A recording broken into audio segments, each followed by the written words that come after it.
আসসালামু আলাইকুম, welcome to Sharmili kitchen. আজ আমি আপনাদের সঙ্গে শেয়ার করতে যাচ্ছি চিকেন শাসলিক রেসিপি।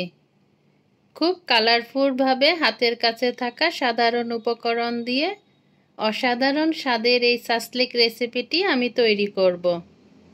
ইফতারের টেবিলে যদি এরকম একটা রেসিপি থাকে, আমরা কিন্তু প্রোটিন প্লাস ভেজিটেবল একসঙ্গেই পেয়ে যেতে পারি।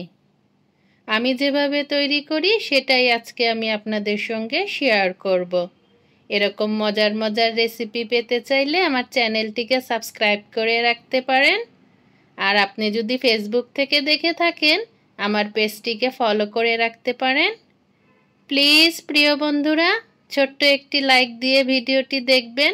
আপনাদের ছোট্ট একটি লাইকের মাধ্যমে আমার এই ভিডিওটি অনেকের কাছে পৌঁছিয়ে যেতে পারে।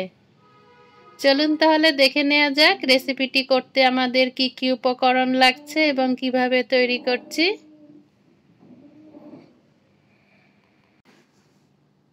এখানে আমি নিয়ে নিয়েছি বোনলেস চিকেন 400 গ্রাম, টমেটো সস 2 টেবিল চামচ, আদা এবং রসুন বাটা একত্রে 2 টেবিল চামচ, টক দই 3 টেবিল চামচ, চিনি, লবণ, শুকনা মরিচের গুঁড়া এবং গোলমরিচের গুঁড়া হাফ চা চামচ করে, সয়া সস 1 টেবিল চামচ। নিয়ে নিয়েছি একটি মিক্সিং বোল, দিয়ে দিচ্ছি একে একে করে সব উপকরণগুলা। প্রথমে দিয়ে দিলাম টক দই, সয়া সস, চিনি, আদা রসুন বাটা, টমেটো সস, গোলমরিচের গুঁড়া, শুকনা মরিচের গুঁড়া এবং লবণ পরিমাণ মতো।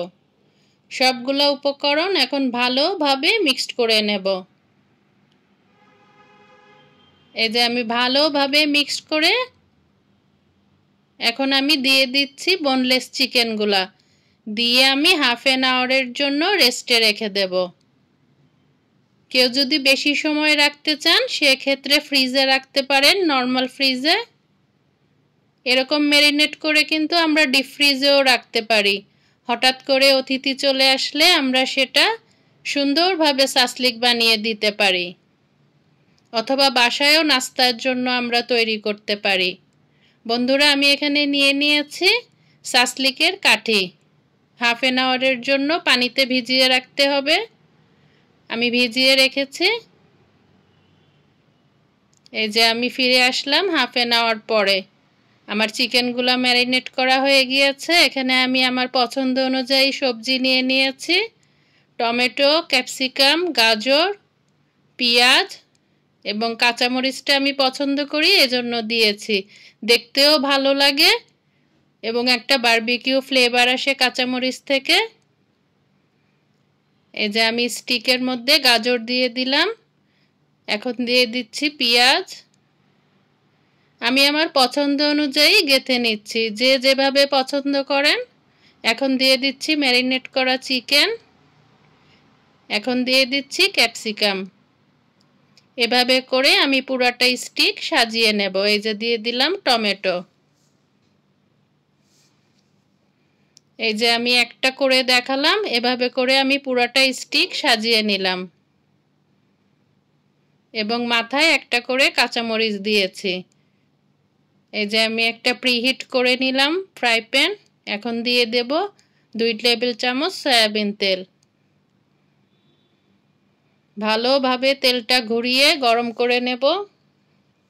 আমার ফ্রাই প্যানটা যেহেতু গরম আছে, এখন একে একে শাসলিকগুলা দিয়ে দেব।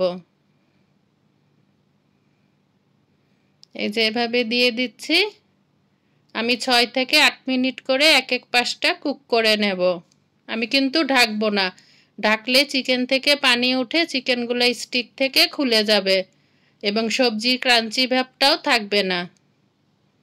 এভাবেই মিডিয়াম টু লো ফ্লেমে প্রথমে আমি সবজিগুলা এবং চিকেনগুলা রান্না করে নেব, তারপরে হাই ফ্লেমে একটু ভাজা ভাজা করব।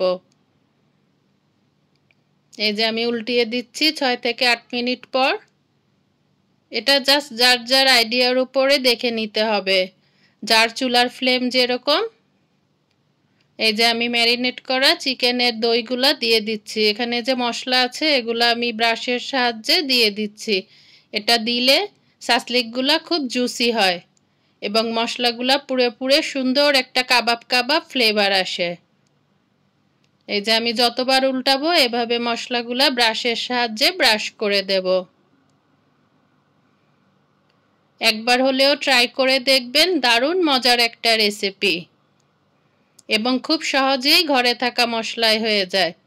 এই যে স্ক্রিনে দেখা যাচ্ছে কিনা আমি বুঝতে পারছি না, এই যে খুব জুসি হয়েছে এবং খুব কালারফুল, দেখলেই মনে হয় খাই, এতটা সুন্দর। আজ আসি, আবারও চলে আসবো এরকম নতুন কোনো রেসিপি নিয়ে। আপনারা সবাই ভালো থাকুন, সুস্থ থাকুন, আমার জন্য দোয়া করবেন। আল্লাহ হাফেজ, আসসালামু আলাইকুম।